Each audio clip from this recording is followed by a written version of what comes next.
So hi friends, I'm going to talk about some of those comments and questions that I didn't get round to talking about in yesterday's talk, because as usual my tendency towards verbosity got in the way. Basically I just talk too much. I think largely this is a result of not only enthusiasm for the Dharma itself, but of course the lack of opportunity I have to speak. I've been here now for 6 months. I'm a little bit like Robinson Crusoe sitting here on this island, aren't I? Oh, I've been here for 6 months with not a soul to speak to. Well, it is something like that, this life of a recluse in the forest. Even if I was Thai and spoke the language, there's not much in the way of conversation between monks. I watch my two brothers here, the two Ajahns, who are it's us three really, and there is the Samanera, the Neem as they call them here in Thailand. He's been away, he's just returned. And oh, thank you for that, because now we have some coffee again and some toothpaste. There's been a few days without coffee and a few days without toothpaste. Both modern day luxuries that I'm quite used to living without, being well practiced in living in these what unusual situations. The sea is perfectly good for cleaning your teeth. It doesn't taste very nice, but it does clean them very well. And often these modern day toothpastes have salt in them, don't they, for that reason. Don't taste good, but do the job. And coffee, well, I must say that is one of my vices. I do not like to be without coffee. Oh, that brings me on to one question. People say, what, can we send you anything? Do you want anything? No, not really. I don't ever ask for donations. I don't ever ask for any kind of support, because I have all that. I have all that here in abundance. Every day there's food. Every day I have accommodation. I have my clothing, as limited of the nature as this monk's clothing is, the robes, the 3 robes, and of course any medicines that are required are available, because these are the 4 requisites that a monk requires to live, and that's enough. But if anybody did want to send anything at all, coffee, instant coffee, Nescafe, anything will do, it's fine. I only drink black coffee. It's one of our things we're allowed as a monk, as a lifetime allowable. We're even allowed to, it's the only thing, apart from medicine, it comes under medicine. It's the only thing named in the Ajahn Charkor that one can keep indefinitely in one's kuti. Now I don't. It goes into our what we call nampana shed. The coffee's all there and for sharing. But I must say, this last few days I thought, I wish I'd kept a little bit here in my kuti, because the coffee is gone and I don't know when there'll be some more. But it didn't matter, it does you good to be without, and then you're more appreciative when it does arrive, when it comes later. One question people ask is, where are you? Where is your temple? Who is your teacher? What is it all about? And what lineage is it? And this and that. Well, it's in Thailand. It's on the Gulf of Thailand, central eastern Thailand. So it's on the coast down at the bottom. Thailand's a strange shape. It's got a leg. So it's before the leg that goes down. And it's towards the eastern border with Cambodia. Cambodian border is only something like 70 kilometers away. So if one goes on visa runs and such like, as a tourist, this would often be a place you might pass through, but probably not, because the main roads don't go this way. Now I don't tell you the exact name of the temple and its location. If you'd like to know full details as to where I am, how to find me, then you can email me. I'm not 100% sure of my reasoning behind that, but I think just to publicise my whereabouts on an open internet forum is possibly an unwise thing to do, but I'm more than happy to tell you where I am if you send me an email. Likewise with your personal questions and comments or criticisms or suggestions, you can send them by email, because that's just between you and me. whereas the comments is anyone can see. So for instance, I mean, I think YouTube's very good. I don't receive spam or anything of that nature. I might have opened a can of worms now, but usually I think they somehow filter it out, although I've taken off all filters for comments. So I welcome criticism as well as positive comments, and I get so many, and I'm very grateful for all the encouragement. More positive comments than questions. So I haven't very many questions to answer, and today I'm just going to answer a couple of the odd questions that I get. So one there is, as I'm near this border for visa runs, was about how do you get a long-term visa there then as a monk, bear in mind you have no money. I'm not reading these questions, I'm remembering, so apologies to the subscriber who sent the question in if it's not absolutely accurately what you asked, but it's just how I read it and how I'm interpreting it from memory. How do you go about getting a visa, financing that and travelling and so on? Well, this is all organised by usually the monastery you're going to or the monastery where you've come from. Because they have facilities in place and funds available in order to pay for things that need paying for, like tickets and visa fees and such like when you have to go travelling. Now what you can do, like myself as a senior monk, or someone coming into, as a very junior monk, but coming into monastic life later in life, having got rid of my things, if you like, my assets, this is part of renunciation, you can put some money aside by way of accessible funds, so that the monastery could use that, for instance, for any like an insurance, if you like, for any emergency medical expenses or any incidental travelling expenses. If I had to fly back to England tomorrow for an emergency, if the family was gravely ill or something like that, then I wouldn't expect Thai people or Indian people or Nepalese people to pay for that from their monastery funds. So my family have money and ready and available in place for that to be in case of emergency. But of course we can't use money, so I can't nip off down the shops and buy some coffee, which are just down there. We walk past the shops that sell coffee in the morning.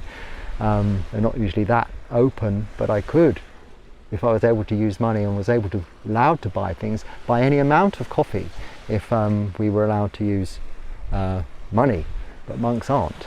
So that's not something that I can do, or we can do. So that's the funding situation for those sort of things. But visas, well, now I have a monk's visa, and that was organised by this monastery. So firstly, one comes to, it's not easy. I came here just on we didn't need, as British passport holders, when I arrived, we didn't need visas. You had visa exemptions in place for 45 days. So I was fortunate to come from India, where my visa had just got to the 6-month point, and I had to leave the country for a while and return, which was my initial plan. But I came here with that in mind. Then I did that border run to Cambodia and extended it for another 45 days. So I'd been here 90 days, which then the monastery had decided that it was okay for me to stay. I'd kind of passed the tests. There's no specific tests, but we get to know each other by living with each other at relatively close quarters. I mean, we're all separate in our locations in the forest, but we come together for meal time and some duties. So we soon get to know if we're going to get along together. And then you have to, on invitation from the abbot to stay, the abbot, he's the sort of boss of the monastery and the main administrator, requests that you can stay for longer and indefinitely. And then he applies to the, in Thailand there's a hierarchy culminating in the Sangha Raja, who's the head of monks in Thailand. And through his chain of command, if you like, I'm not sure how else you'd put it, senior, more and more senior as they get monks through the number of years they've been monks, Vassas, he gets permission for me to stay, for me to continue in my training, because of course monastic life is all about training from the minute you take on ordination and start wearing robes until the day you die. The training is never over, so it's a continual process. So for him, the abbot here, or actually it's not the abbot but another Ajahn, to be appointed as my official teacher, and then this is sanctified, authorized, agreed by the Sangha Raja. Then they give that permission to the Office of Buddhism, National Office of Buddhism in Thailand, which is a sort of religious and governmental organization that supervises everything to do with Buddhism, as it's the national religion. I suppose much like the Church of England in the UK or the Roman Catholic Church in Italy.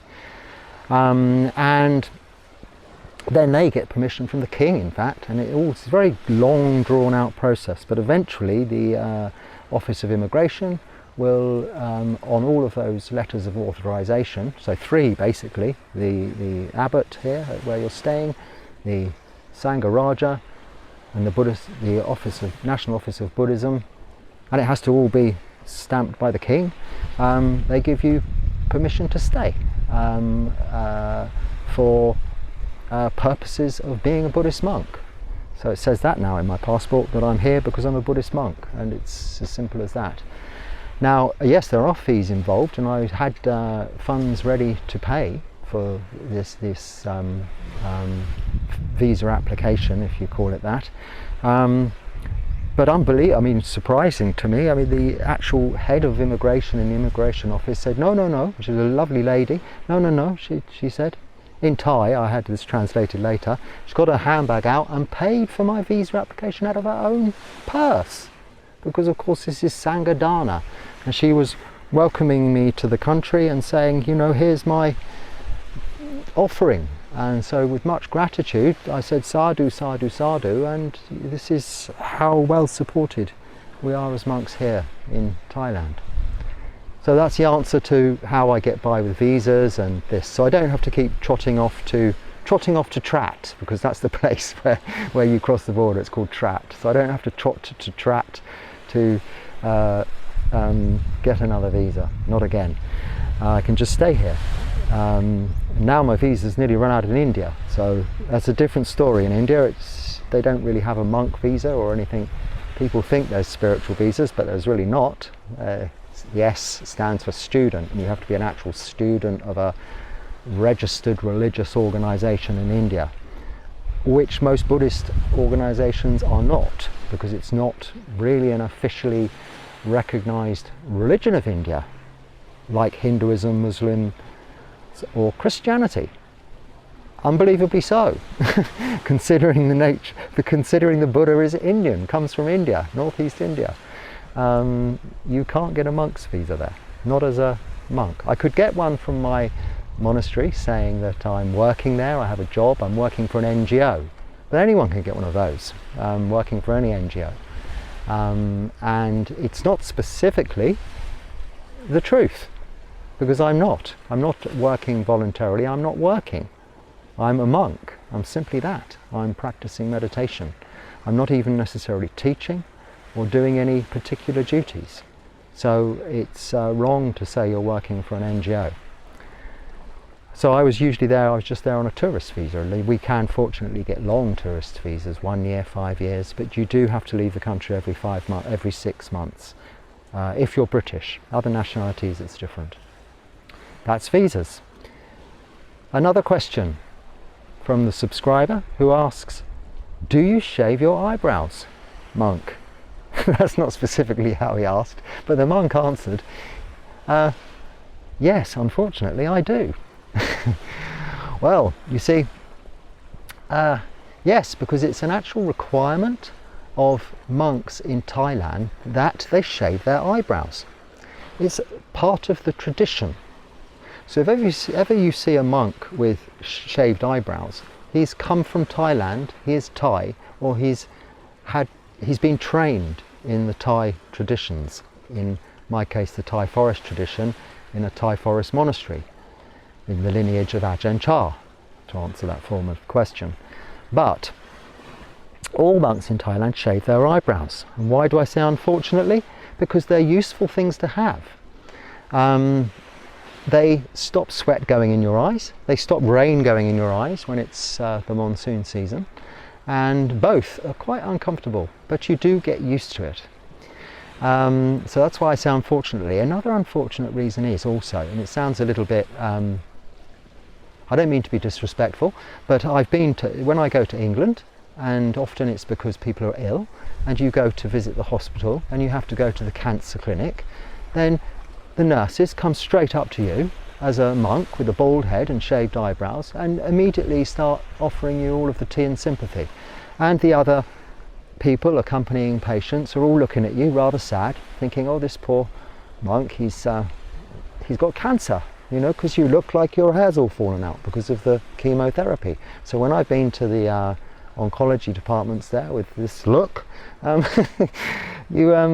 not now because we're sort of few days into it, so you can see them coming back, but you do look a little bit alien-like, and it looks a little bit unfortunate. That's a very minor and trivial point, but you do feel that you're getting some unworthy sympathy, out of place kindness.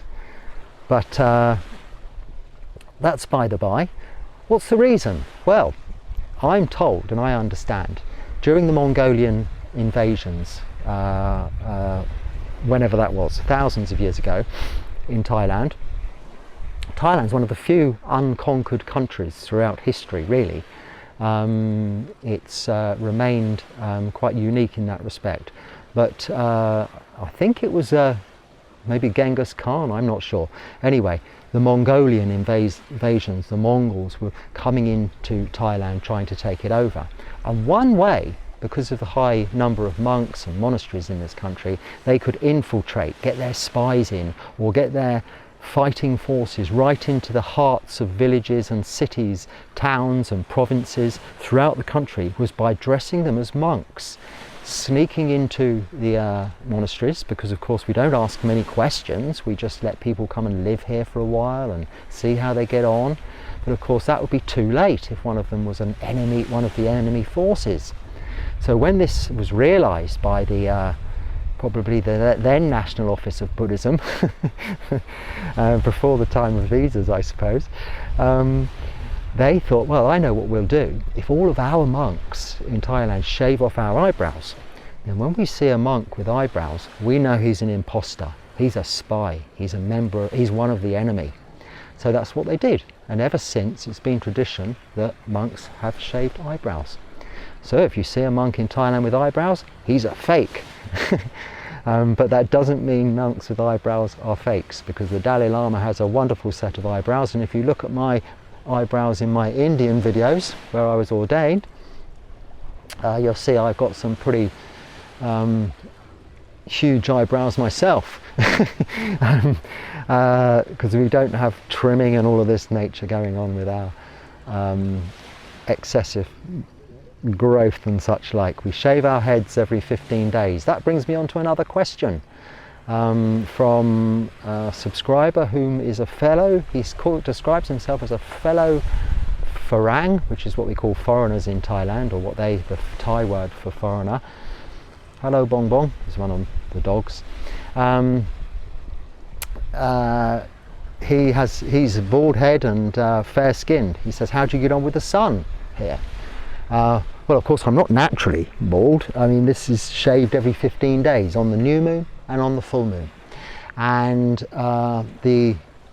we stay in the shade, really. We're forest monks, we live in the forest, which is why I'm not suntanned like a tourist. I don't lay on this beach, and you see this is a private beach, so I could do, but it's not really very good for your practice. Your meditation, you need to be not in the blazing hot sun. So we stay in the forest. This is why we live in the forest, for the shade of the trees, like I'm sitting under this beautiful tree now for some shade. But there are times when I've gone out, since I've been here, as I used to walk around Thailand and India I had to walk a long way. I was on Tudong, so most of my day was spent walking between 9 and 12 about miles, so that's getting on 15 or whatever, 18 kilometers a day in the sun. I used to put a piece of this cloth around my head, and when I was doing that here, first of all sweeping, I was told quite quickly, I think I mentioned it in a video, no, this is not good for monks. Because no, he asked, this subscriber asked, are you allowed to wear hats? And actually, no, we're not. We don't cover our heads. It's not part of our requisites. We don't own any hats. It's acceptable to cover your head if you're on a walk in the sun, but only if the senior monk above you does so first. So if you're out walking with the abbot and he puts a cover on his head, then you can do. It's taken as permission. But that never happens. So I was asked by my teacher here, Ajahn, to not wear this cloth whilst I was sweeping. Now at first I was a little resistant in my feelings, although I took it off straight away to this, but I soon got used to it and noticed, well, I'm actually not in the sun for very long, because then you do get, it's not so much sunburnt, but you feel a little bit sunstroked in the afternoon, a little bit sick, a little bit headachy. But you do get used to it. But no, the main point being, the answer to the question is, you just stay out of the sun. You don't have to sit in the sun, and if you're a tourist, you've got more options. You can go and sit in a little cafe or under the shade in a bar, in lots of nice places to stay. But if you're walking as a tourist, yes, you should cover your head.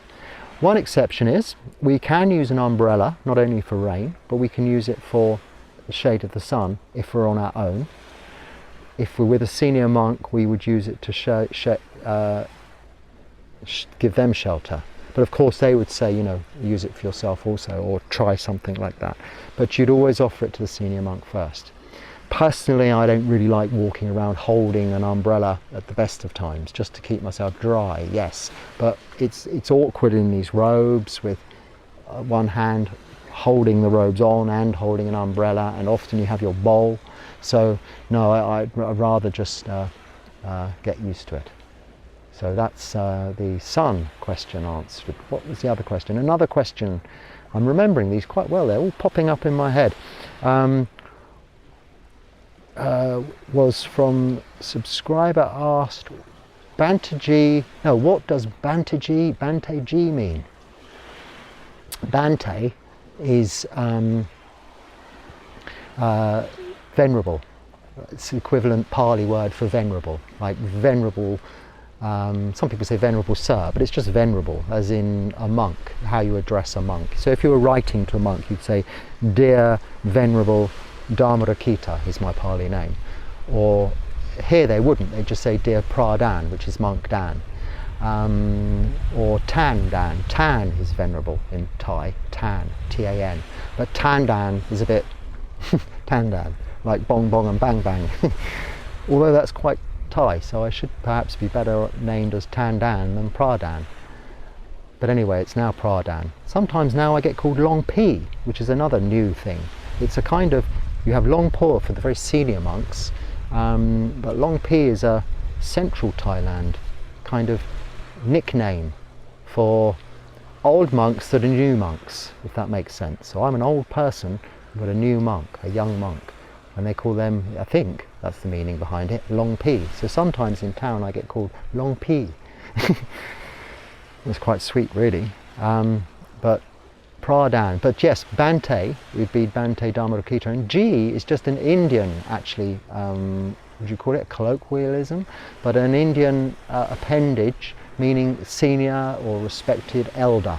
G means you're old really. I'm an old bloke.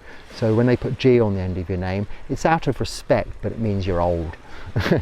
But you could say that just about any parent, a son or a daughter might refer to the parent as maybe G, I think, something like that.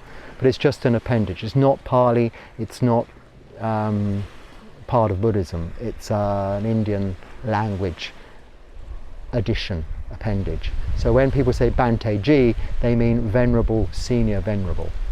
Or so senior, venerable, most of any of these sort of terms.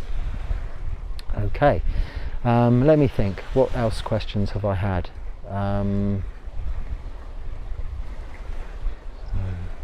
I might have a look. as we're into the flow of it, and I haven't gone off track, have I? No, you see, this is why. Now I have a question about mobile phones and the use of with monks. Now, I'm not going to answer that now because that's going to be a whole talk in itself. But I will say one thing they don't like is the heat and sand and sea. And this one has now just given up the ghost and is not letting me get the questions. How long have you been ordained? Well, 3 years. 2020 I ordained in India. When I arrived in India, as soon as I could get there, it was a bit delayed because I was stuck in England for 6 months on my beach where I'd lived previously for 3 years, so I was quite happy there, and it was summer, but I'd come from Thailand via Cambodia, via England, to go to the cancer hospital with my father at the time before he died and things like that. And then when he died, I was coming here, but I couldn't because COVID came. I was there for 6 months. Then I came to India in 2020 and ordained. But I took Upasampada then a year or so later. So I've been a Bhikkhu. So Upasampada is higher ordination for a couple of years now. The answer to the question is 3 years. And I ordained in India. And so there was lots of questions asking me where I am, and I've answered that, haven't I? What is the longest time hours you have meditated for at one time? Well, you know, it's not about the length of time you meditate for, it's the quality. But I have meditated when I was in India the first time at the place where the Buddha was enlightened in Bodh Gaya, which is also incidentally exactly where I was ordained, in Bodh Gaya, India, where the Buddha was enlightened. So I was very fortunate to be ordained in that auspicious location. I was at the Mahabodhi temple. Of course, this is the organisation from where I originate as a bhikkhu. Sitting under the Bodhi tree where the Buddha would meditate, and I was trying to sit in meditation for 108 hours. Now I didn't manage this because I was only there for about 2 weeks, because I had also gone to all of the other holy places, the other 3 anyway. The place where the Buddha was born in Nepal, which is Lumbini, the place where he first taught, which is Sarnath near Varanasi, and the place where he died or attained parinibbana, which is Rajgir, Kushinagar, which is all in that same northeastern part of India. Also Rajgir, where he used to teach quite frequently, and the famous fire sermon was taught, which is quite near to Bodh Gaya. But in Bodh Gaya I kind of made a determination to try and sit under the Bodhi tree for 108 hours. So I was sitting 7 to 9 hour shifts all day, every day. And I frequently still sit 3 hour sittings of meditation. In fact, that's quite my norm, because I usually meditate from 6 in the evening until 9 in the evening, and not always. Sometimes things are different. Actually, lately I've been recording this talk at around sort of that 6 o'clock time, so meditating a little bit later. But that's my evening meditation. In the morning I wake at 3 and meditate for as long as I can before it's time to leave for alms round. But if I'm not on alms round, I would meditate from 3 till about 6, or from 6 until 9, like this. I find 3 hour slots to sit in meditation. That's my comfortable time to sit for.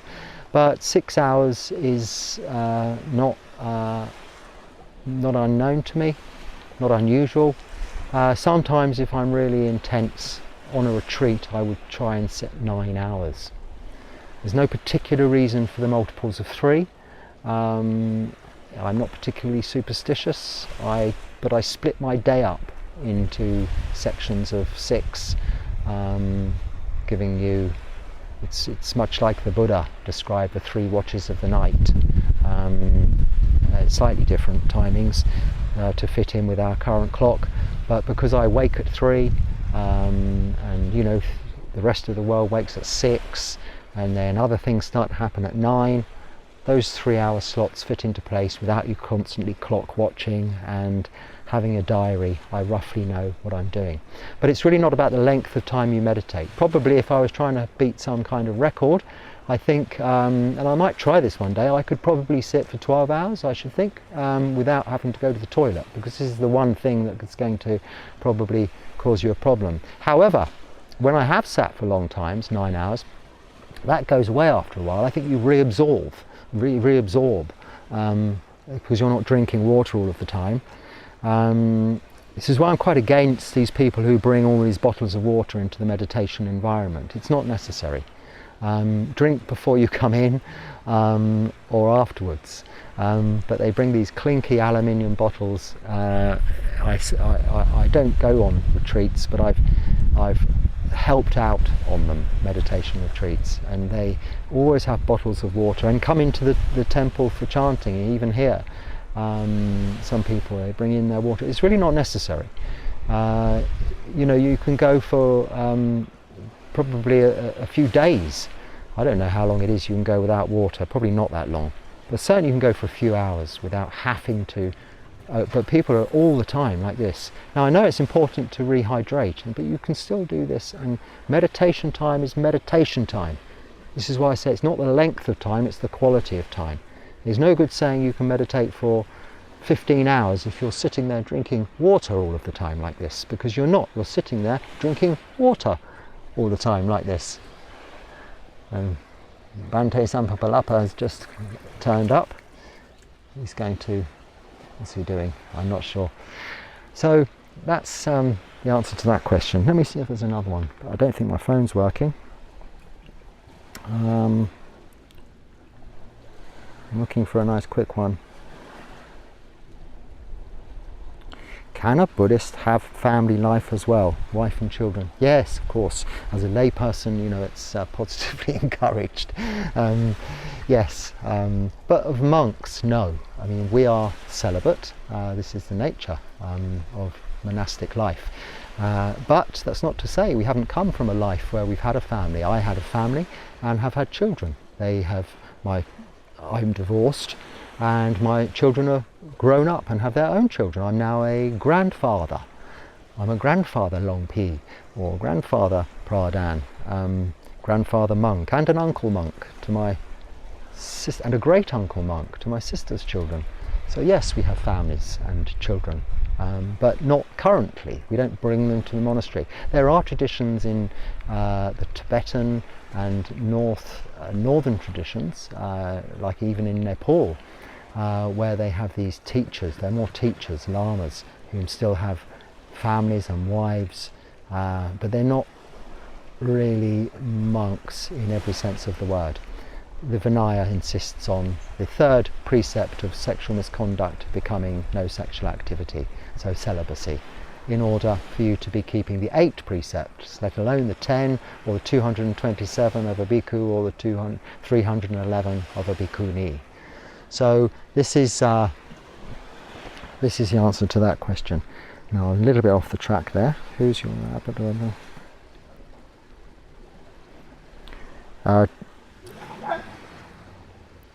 unrelated.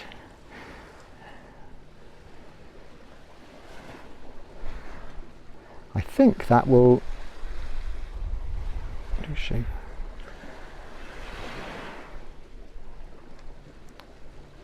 Not sure whether to go into this question. It's a bit of a long one, I think. I'll try and answer it quickly. But can you be a Christian Buddhist? Is there such a thing as a Christian Buddhist? Well, I think you can. I was a Christian, brought up a Christian, not particularly in the religious sense, but in a country that is a predominantly, I suppose, Christian country. I went to a Catholic school, which is of course Christian, and had an interest. I've always had an interest in religion. I've never been particularly religious. Now I know I'm a monk, but I've always had an interest in religion. but not being religious, because religious, in my interpretation of religiosity, is belief and worship. Belief, worship, prayer. In Buddhism, we don't have worship, we don't have prayer, and we don't have belief, because there's no God.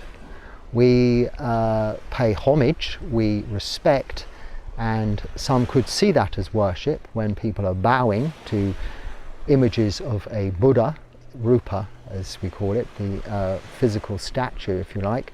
But this is really just a reminding ourselves of a teacher. We're not bowing to the steel or the wood or the stone that the statue is made of, or even bowing to our dead teacher specifically. We're bowing as a bodily reminder to assist with our recollection of the qualities of the Buddha.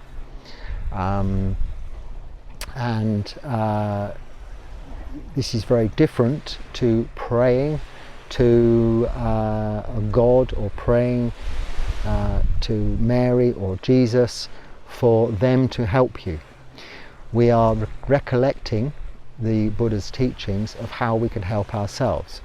Now, that doesn't mean that a Christian cannot take everything from Buddhism and use it in their Christianity, like meditation, like the sila, like the no killing, stealing, sexual misconduct, lying or taking intoxicants, like the development of wholesome mind states and the reduction of unwholesome mind states. That all fits very well into Christianity, because of course that's also what Jesus taught in Christianity too.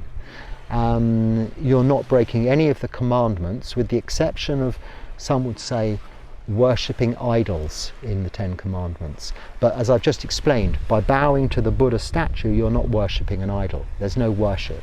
It's just, if you do certain bodily things, it helps you remind yourself sometimes. Some people flick a rubber band on their wrist to remind themselves not to worry about something, or something like that.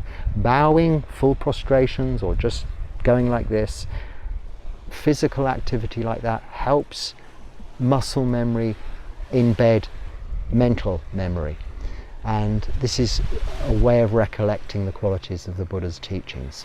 So yes, Buddhism fits into Christianity, but then Christianity does not really fit into Buddhism, because there you need to have faith as in belief in a God. We have faith as in confidence in the teachings.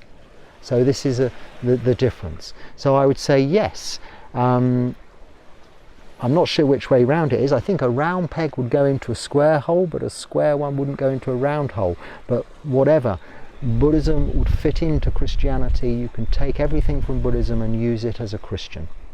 But you cannot be a Christian you cannot be a Buddhist and take everything from Christianity and bring it into Buddhism, because you'd actually be contradicting the teachings of the Buddha in putting your confidence and hope and faith and praying to God to take away suffering from you, rather than recognizing it for what it is yourself and doing what needs to be done in order to free yourself from suffering in this lifetime. There is also the idea of permanence in most theistic religions, that is, religions with a god or gods, where they have permanent realms, like heaven or hell. You go to hell permanently or heaven permanently. In Buddhism, we do have heavens and hells in multitude realms, all varying degrees, but they are none of them permanent. You could go into the Tusita heavens, which are the really luxurious heavenly realms of abundance, but it's not permanent. It may be for a very long time, but it's not permanent. And then you could go down to the hell realms, but it's not permanent, because the whole principle behind Buddhism is of impermanence. All that is permanent is eventual parinibbana, so attaining to nibbana and freeing yourself from samsara, rebirth, into any of these realms. And this is a state of cessation, both physically, mentally, and in all describable forms. So therefore it is undescribable as even a heaven or a hell. It has no thing that we can compare it to within the realm we are in currently. So it is unidentifiable, it's unspeakable. It is where the Buddha would be now if it was a place where you could be, but of course it isn't. And it isn't even a state of mind, because of course the mind is no longer also. So quite a lot to get your head around, and there are books and books about what Nibbana is and Paranibbana in the end. But the point of the question is, Christian, Buddhist, they go well together. Yes, we all want to be kind, don't we? And peace and love and all that. So peace be with you. Thank you for your question, subscriber. And if you're a Christian, do some meditation, and I'm sure you're already keeping Sila, so keep it up. Well, I think that's all of those questions, the ones that the odd questions that I wanted to deal with. The questions with regards to practice, and the question with regards to devices and the use of, then I'm always covering the ones with regards to practice in all of these talks, and then specifically in the next talk I want to talk about monks and mobiles, because I think that's a relevant topic for discussion, and somebody has offered their opinion and point of view, which is quite similar to mine, and I'll share that with you in the next talk. So thank you for watching, and I hope there's something useful there if you're travelling, maybe. Not that my visa tips will help you, because it would be a little bit extreme to become a monk just to stay in the country a little bit longer, because it's quite a serious obligation. But I hope if you want to know where I am, just send me an email, as I said. That's, by the way, the email address in the description. If not on the main description of this channel, it's under each and every. I only copy and paste everything. I put no effort into these videos in terms of there's no editing, there's no mucking around. I just do this, press upload, and it's done. So yeah, that being said, the email address is there. I think it's englishbuddhistmonk@gmail. Email me there and I'll tell you where I am. All right, thank you for watching, and goodbye.